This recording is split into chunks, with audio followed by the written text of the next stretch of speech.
오늘 성화를 그린 화가는 엘 그레코라고 하는 사람입니다. 그는 1541년 베네치아 공화국의 지배하에 있었던 크레타 섬에서 태어났습니다.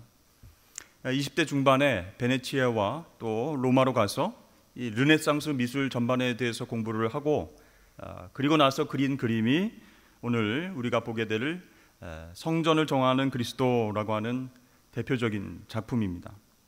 이 엘 그레코의 그림은요, 강렬한 색채와 명암비, 또 인체를 길게 좀 표현을 합니다. 기이하고 대담한 양식을 주로 사용한다라고 하는 그런 특징이 있습니다. 오늘 그림을 한번 보도록 하겠습니다. 네, 전체적으로 인물들의 팔다리가 아주 길게 좀 표현된 것을 볼 수가 있습니다.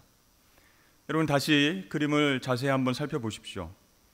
예수님의 오른쪽과 왼쪽이 구분되어서 서로 다른 부류의 사람들이 있는 것 여러분 발견하셨습니까? 성경에는 항상 오른쪽은 의인, 왼쪽은 악인의 자리라고 가르치고 있습니다.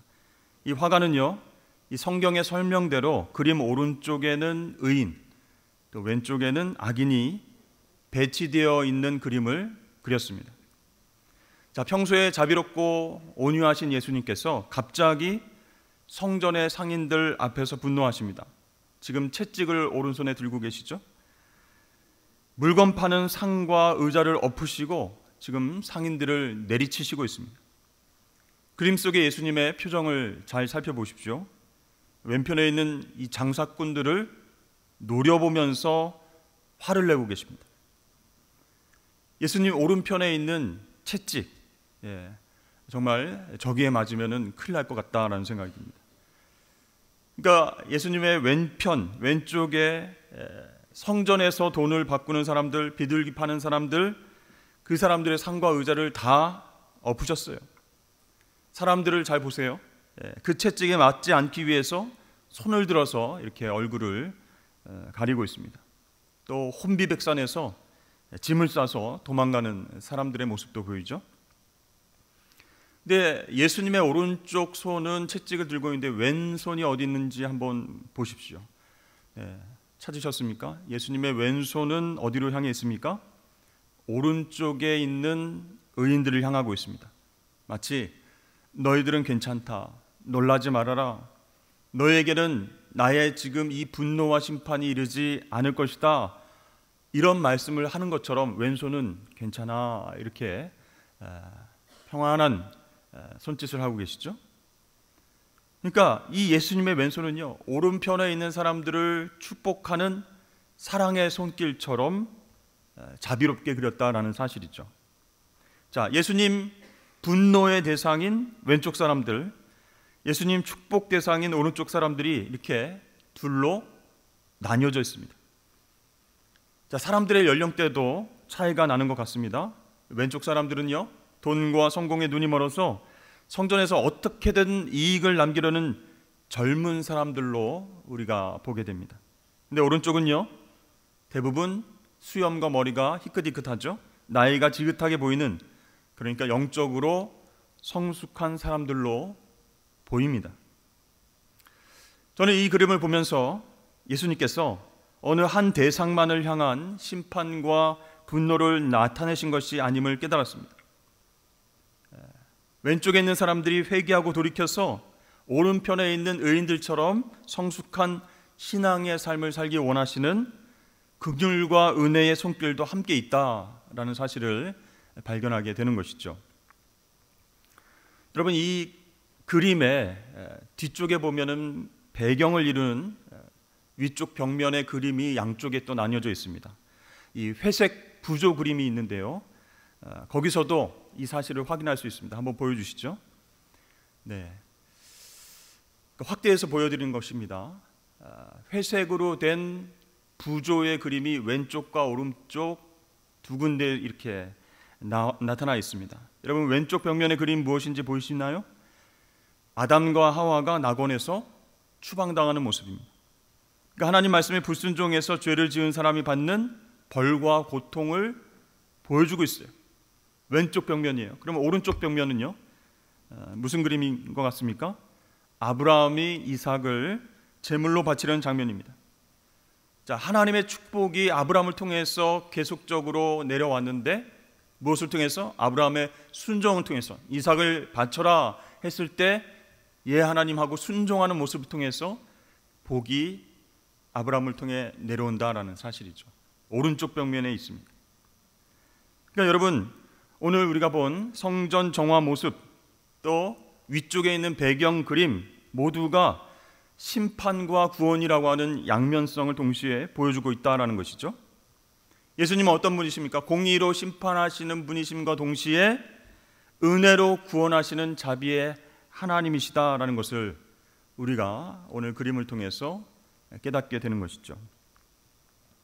자, 2000년 전에 성전을 청결케 하신 예수님께서 오늘날 한국 교회를 보시면 어떻게 생각하실까? 그리고 저와 여러분들이 각자가 성전인데 우리의 모습을 보시고 어떤 말씀을 하실까? 그런 생각을 하게 됩니다. 자, 예수님께서 성전에서 장사하는 자들을 향해서 분노하시면서 화를 내시면서 이렇게 말씀하셨습니다. 기록된 바 내 집은 만민이 기도하는 집이라 칭함을 받으리라고 하지 아니하였느냐? 너희는 강도의 소굴을 만들었도다.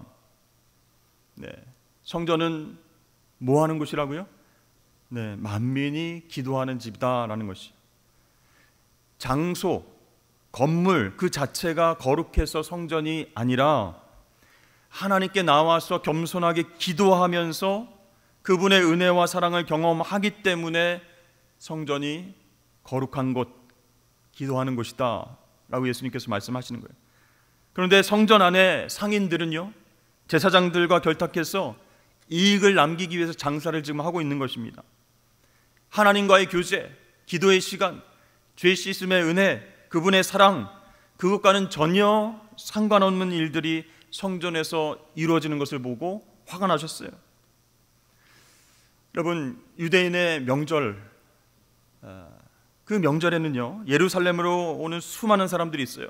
외국에서 살다 온 사람들, 다른 지역에서 있다가 오는 사람들, 오랜만에 방문하는 사람들로 넘쳐납니다. 자, 그런데 그 사람들이 성전에 들어올 때 그냥 들어오는 게 아니고 성전세를 내야 됩니다.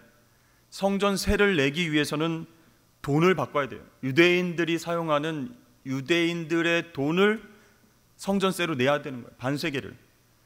돈을 바꿀 데가 없어요. 환율을 모르기 때문에 상인들은 그것을 이용했습니다. 거짓으로 환전해주고 이득을 굉장히 많이 챙기는 거예요. 또 먼 거리에서 오기 때문에 직접 재물을 챙기지 못하고 오는 사람들은요 성전에서 파는 재물을 살 수밖에 없었어요. 자, 그것을 이용해서 상인들은 그들도 속이고 이득을 취했다는 것이죠. 예수님은 그들을 보시고 강도다 이렇게 표현을 하셨습니다.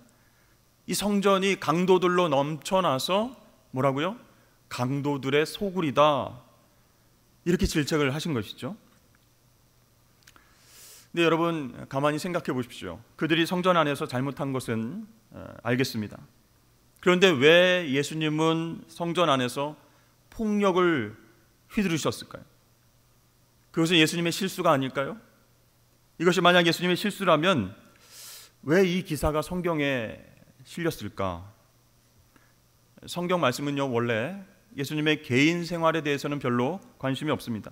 꼭 필요한 것, 영적으로 유익이 되는 것, 그것만 성령의 감동에 의해서 성경에 기록했는데 왜 이런 기사가 포함됐을까? 왜 예수님이 분노하고 화를 내면서 뒤집어 엎으시는 그런 기사를 썼을까? 자, 성경에 기록된 하나님의 말씀이라면 우리도 예수님처럼 폭력적인 행동을 해도 괜찮다 그런 말인가?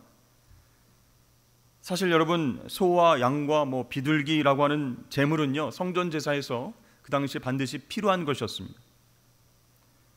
그래서 어쩔 수 없이 이 제물을 팔 수밖에 없는 그런 구조였어요. 근데 예수님은 왜 이 제물을 파는 사람들을 쫓아내시고 채찍으로 때리셨을까? 이 반세겔의 성전세는요 유대인의 돈으로만 낼 수밖에 없다라고 하는 것이 그 당시의 실상이었습니다. 그러니까 외국에서 살다가 성전 제사를 드리기 위해서 오는 사람들에게는 돈 바꾸는 일, 환전하는 일이 반드시 필요한 일이다라는 것이죠. 자, 그렇게 필요한 일임에도 불구하고 예수님은 왜 이 사람들의 의자를 둘러 엎으셨을까? 왜 현장에서 그렇게 폭력적인 행동을 하셨냐 이거죠. 차라리 조금 힘들겠지만 너희들 성전 밖으로 나가라. 지금 여기서 이러지 말아라. 밖에 나가서 환전하고 재물을 팔도록 그냥 말로 이렇게 설득하셨으면 안 됐을까?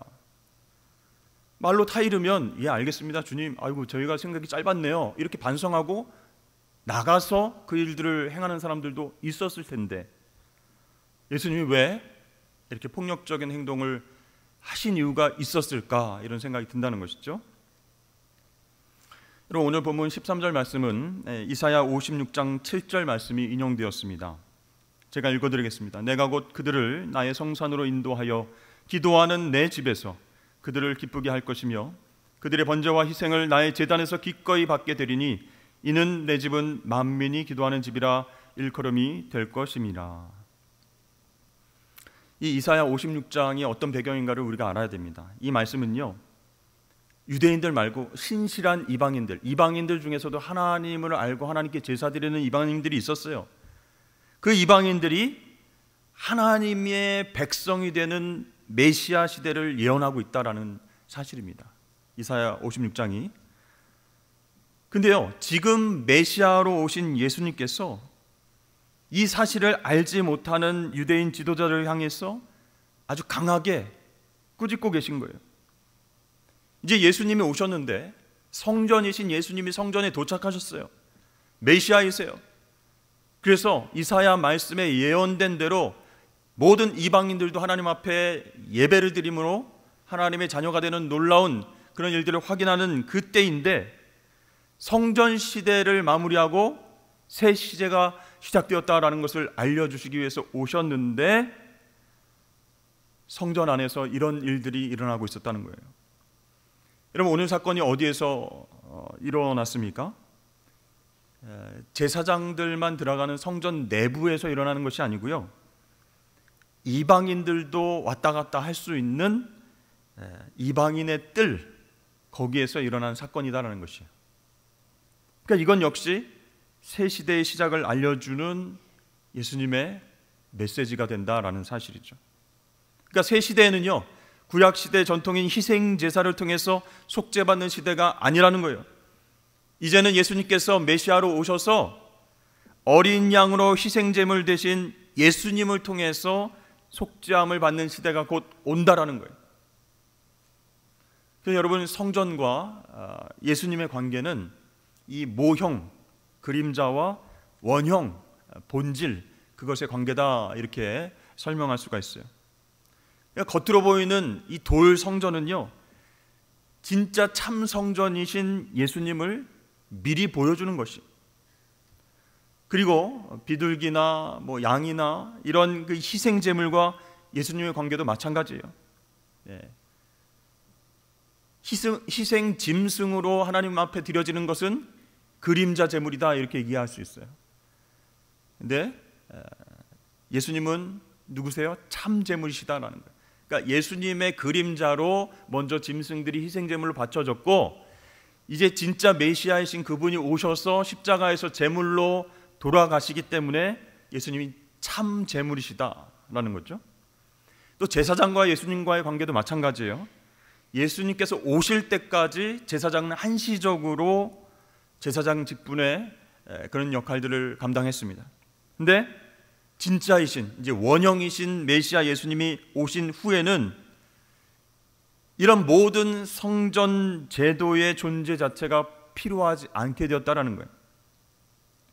왜 그렇습니까? 예수님께서 참 성전이시고 참 제물이시고 참 제사장이 되시기 때문이죠. 그 예수님께서 이제 성전 시대가 저물고 새 시대가 도래했다 이렇게 말씀을 하시는 거예요. 그렇더라도 여전히 의문은 남는 거예요. 이해는 해요. 메시아 대신 예수님께서 오심으로 말미암아 옛 언약이 새 언약으로 바뀌고 모형이 그림자가 원형으로 본질로 대체되는 역사적인 사건이다라는 것은 이해를 하겠습니다. 그런데 조용히 일어날 수 없느냐 하는 것이요. 즉 모형과 원형이 임무교대를 할 때에 평화롭게 조용히 할 수 없었을까? 굳이 예수님께서 오셔서 성전을 막 뒤집으시고 옛날 성전 제도 이제는 다 끝났다, 내가 진짜 성전이고 내가 참 제사장이고 제물이다, 그렇게 상인들에게 화를 내시고 폭력적인 방법을 쓰셨어야만 했는가라는 것이죠. 여러분, 오늘 이 장면은요, 예수님께서 이스라엘을 심판하실 것을 나타내는 장면입니다. 예수님을요, 하나님의 아들 인자로 오신 왕 메시아로 믿지 않고 영접하지 않는 이스라엘에게 장차 임하게 될 심판을 상징적으로 나타내서 보여주신 것이. 여러분, 예수님께서 성전이신 예수님께서 오셨는데, 메시아로 오셨는데, 유대인 지도자들, 종교 지도자들은요 여전히 하나님의 아들을 알아보지 못했습니다. 여전히 가식적이고 정말 하나님께서 기뻐하시지 않는 일들만 했어요. 여전히 예레미야 7장과 같은 상황을 연출하고 있었습니다. 여러분, 그때는 어떤 상황이었어요? 바벨론 포로 직전에 유대인 지도자들이, 종교 지도자들이 여호와 하나님 앞에서 온갖 죄를 다 범하면서 성전에 나와서는 형식적인 제사를 드리는 것으로 만족하고 있었다라는 것이죠. 마찬가지로 예수님이 오셨음에도 불구하고 종교 지도자들이 자신들의 이익을 위해서 성전을 강도의 소굴처럼 만들어버린 것은요 예레미야 시대와 다를 것이 없다라는 얘기예요. 바벨론 포로 직전에 그런 일이 있었다라는 거죠. 심판으로 하나님께서 흩으셨죠. 마찬가지로 예수님이 오셨을 때 유대 종교 지도자들이 그때와 똑같이 행동하는 거예요. 그래서 예수님께서 뒤집어 엎으시는 거예요. 이제 곧 임할 심판에 대해서 상징적으로 나타내 보여주시는 거예요. 하나님의 심판을 면할 길이 없다라는 것입니다. 그러므로 오늘 우리가 성화에서 본 것처럼, 또 본문 12절에 나타난 것처럼 예수님께서 장사꾼들을 다 내쫓으시고 의자와 상을 뒤집어 엎으시는 모습은 현재적인 심판임과 동시에 하나님의 임박한 심판을 보여주고 있는 것입니다. 그럼 여러분, 우리가 오늘 말씀을 통해서 중요하게 봐야 할 것은 무엇인가? 아이고 큰일 났네, 다 죽었네, 그것이 아니죠. 여러분, 그 그림에서도 예수님이 채찍을 오른손에 들으셨지만 왼손으로는 축복을 상징하는 손으로 그렇게 나타나 있습니다. 그러니까 구원과 심판의 양면성입니다. 회색 벽에 양쪽에 붙은 그림도 여러분 말씀드렸죠. 아담과 하와가 심판받아서 에덴 동산에서 쫓겨나는 그림. 그렇지만 아브라함이 하나님께 순종해서 아들을 바치기 직전의 모습. 그러니까 이 성전 정화하시는 예수님의 그 모습은요 심판과 구원의 양면성을 보여주고 있다는 것이. 즉 메시아가 오심으로 말미암아 새로운 하나님 나라가 시작된다. 그렇지만 육적인 이스라엘은 파멸된다. 그걸 동시에 보여주시는 거예요.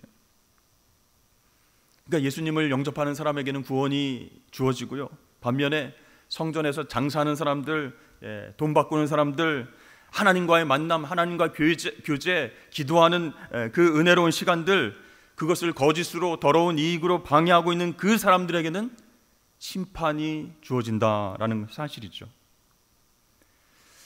여러분, 이 두 가지가 예수님께서 곧 성취하실 십자가의 죽음으로 집중이 되게 됩니다. 심판받아 마땅한 그 사람들을 위해서 예수님께서 대신 죽으십니다. 그 하나님의 심판이 죄인들의 머리에 떨어지지 아니하고 예수님의 머리 위에 떨어집니다. 그렇게 내가 죽어야 되는데 나를 대신해서 십자가에서 피 흘려 죽으신 그 예수님을 나의 구주, 나의 메시아로 믿을 때에 구원이 찾아오게 되는 거예요. 근데 우리가 생각할 때는요, 하나님 정말 예수님의 마음을 아프게 하고 하나님 말씀에 불순종하고 성전에서 이득을 취하려는 모든 사람들 다 심판하셔서 지옥으로 떨어뜨리셔야죠. 현재적 심판을 더 크게 보여주셔야죠. 막 하늘에서 막 불이 떨어지고, 그랬으면 좋겠습니다라는 생각을 갖기도 하죠. 그래서 모든 사람들이 깨닫고 각성하고, 아이고 큰일 났다, 예수 믿고 구원받아야지, 그러면 좋을 것 같습니다만 그렇게 안 하셨어요. 왜 그러셨을까요? 우리의 본성 때문에 그렇습니다. 인류의 역사를 보면요, 계속해서 하나님의 현재적 심판이 있어 왔습니다. 선지자를 통해서 경고하시고 심판을 내리시고, 그래도 안 되는 거예요. 죄의 문제가 근본적으로 해결될 수 없다는 것입니다. 그래서 인류의 죄를 모두 짊어지고 하나님의 아들이 십자가에서 대신 심판을 받고 죽는 수밖에 없었다는 것이죠. 여러분, 이제 예수님께서 오셨기 때문에 죽음에서 부활하신 예수님을 나의 구주로 고백하는 모든 사람들은 유대인이나 이방인이나 헬라인이나 남자나 여자나 누구나 할 것 없이 예수를 구주로 고백하는 모든 사람들은 자기 자신이 성전이 되는 거예요. 그래서 내가 제사장이 되고 내가 제물이 됩니다. 그렇게 매일매일 하나님과 직접 만나는 그런 성전으로 살아가길 원하셔서 예수님은요, 현재적으로 심판하지 않으시고 본인이 직접 대신해서 끔찍한 고통스러운 십자가로 나아가게 되었습니다. 예수님을 나의 구주로 믿고 성전이 되신 여러분, 요즘 여러분의 성전 안에서는 어떤 일이 일어나고 있습니까? 여러분의 성전은 깨끗한 상태입니까? 예수님께서는 산 위에서 8가지 복에 대해서 말씀하셨는데요, 그 중에 마음이 청결한 자는 복이 있나니 이렇게 말씀하셨어요. 그 복이 무엇일까요? 그들이 하나님을 볼 것이며 이렇게 말씀하셨습니다. 자, 마음이 청결한 자들이라고 하는 표현은요, 시편 24편과 연관이 있습니다. 여호와의 산에 오를 자가 누구며 그의 거룩한 곳에 설 자가 누구인가? 곧 손이 깨끗하며 마음이 청결하며 뜻을 허탄한 데 두지 아니하며 거짓 맹세하지 아니하는 자로다. 그러니까 이 시편 말씀에서요, 이 마음이 청결한 것이 어떤 상태인가? 정직한 것, 허탄한 마음을 가지지 않는 것, 거짓 맹세하지 않는 그 상태와 똑같다, 이렇게 얘기하고 있어요. 시편 51편 10절에서도 이 정결한 마음은 정결한 영과 평행으로 쓰이고 있습니다. 그러니까 정직한 영, 하나님의 말씀을 청종하기에, 순종하기에 적합한 상태다, 이렇게 묘사하고 있어요. 그러니까 여러분, 이 마음이 청결하다, 성전이 청결하다라고 하는 얘기는요, 이 동기와 의도가 순수하다는 그런 것을 의미할 뿐만 아니라 거짓 없이, 속이는 것 없이 순종하는 마음 상태다라는 거예요. 재물을 팔면서, 돈을 바꿔주면서, 거짓말을 해서 이익을 취하려고 하는 그런 상태가 아니라 깨끗하고 정직하게 거짓 없이 순종하는 마음 상태가 마음이 청결한 자예요. 그러니까 외적으로 보기엔 깨끗해요. 목욕도 정갈하게 하고, 정말 예배드리러 나올 때 누가 봐도 거룩하고 정말 신실한 모습으로 나옵니다. 그러나 마음으로부터의 정결이 더 중요하다는 거예요. 이것이 하나님 백성으로서의 본질적인 모습이다라고 예수님 말씀하시는 거예요. 여러분, 이렇게 마음이 청결한 자의 복이 무엇이라고요? 하나님을 보게 될 것이다. 여러분, 하나님 본 적이 있으십니까? 하나님 본 적이 없다면 마음이 청결하지 않다, 그런 증거가 아닐까요? 예수님의 산상수훈 말씀에 의하면, 아니, 마음이 청결한 사람이 하나님 본다면서요. 본 사람이 없으면은 여러분 마음은, 여러분의 성전은 다 더러워진 것 아니겠습니까? 네, 여러분, 하나님을 본다라고 하는 의미가 무엇인지 알아야 됩니다. 고대 유대교에서 그 말은요, 다양한 것을 뜻했어요. 하나님을 신비적으로 알게 된다, 그런 뜻이 있었고요, 또 하나님과 하나님 백성 사이에 친밀한 교제가 있다, 그것을 의미했어요. 근데 마태복음에서 예수님은 어떻게 말씀하신 것이요? 분명하게 외적인 제의적인 준수가 아니라 내면의 경건을 통해서 정결해지는 것을 예수님께서 말씀하고 계셨어요. 성전 제사와 같은 제의법 준수를 통해서 정결케 되어서 하나님을 보는 것이 아니라 마음이, 동기가 순수하고 깨끗해서 거짓 없이 하나님 말씀에 순종하려고 하는 마음 상태라야 하나님 볼 수 있다, 하나님과 교제할 수 있다. 예수님이 그렇게 말씀하신 거예요. 자, 그렇다면 하나님을 보는 축복을 얻으려면 어떻게 해야 되겠습니까?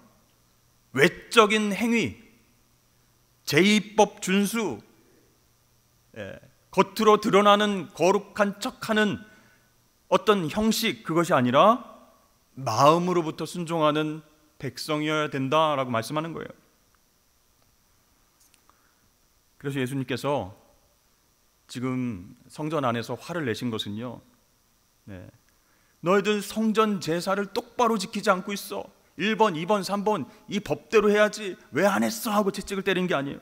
또는 너희들이 어떤 민족인데, 하나님의 선택을 받은 그런 선민인데, 이렇게 민족적인 정체성을 통해서 하나님의 백성이다 아니다를 구분하지 않으셨어요.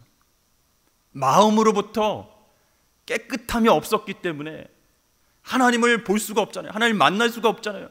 기도하는 집에서 하나님을 만날 수 없다면 그것은 강도의 소굴이다. 여러분, 예수님은 이 성전을 정결하게 하는 이 사건을 통해서 이스라엘이 육적 이스라엘, 성전 제사법에 매여 있어서 마음은 막 더러워지고 이득을 취하려고 하고 막 계산하고 그런 상태로 살아가기를 원치 않으셨어요. 그래서 이스라엘 백성들아, 현재적 미래적 심판이 곧 임하게 될 것이다 라는 것을 보여주시기 위해서 뒤집어 엎으신 거예요. 그리고 장사꾼들을 내쫓으셨습니다. 여러분, 우리 마음의 성전은 어떤 상태입니까? 돌아보았으면 좋겠습니까?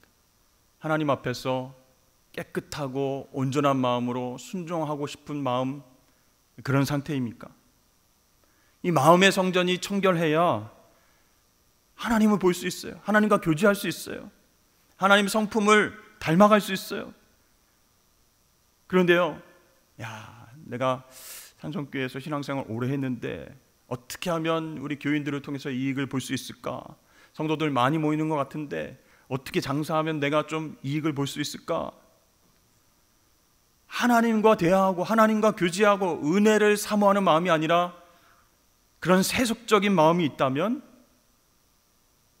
하나님이 기뻐하지 않으신다는 거예요. 회개함으로 정결케 되어서 오른편에 서시기를 원하시는 거예요. 여러분, 우리가 신앙생활 할 때 이 마음 성전이 어떠한가, 이 상태를 늘 점검해 볼 필요가 있습니다. 그래서 이렇게 기도하시면 좋겠어요. 성령님, 내 마음에서 떠나가지 마시고 내 마음의 더러운 것들을 정결케 해 주옵소서, 깨끗게 해 주옵소서. 순전한 마음으로, 정직한 마음으로 하나님 말씀에만 순종하며 살아갈 수 있도록 도와주옵소서. 이렇게 기도하시면서 성령의 도우심으로 말미암아 매번 하나님을 볼 수 있는, 하나님과 교제할 수 있는 저와 여러분 되시기를 주의 이름으로 축복합니다.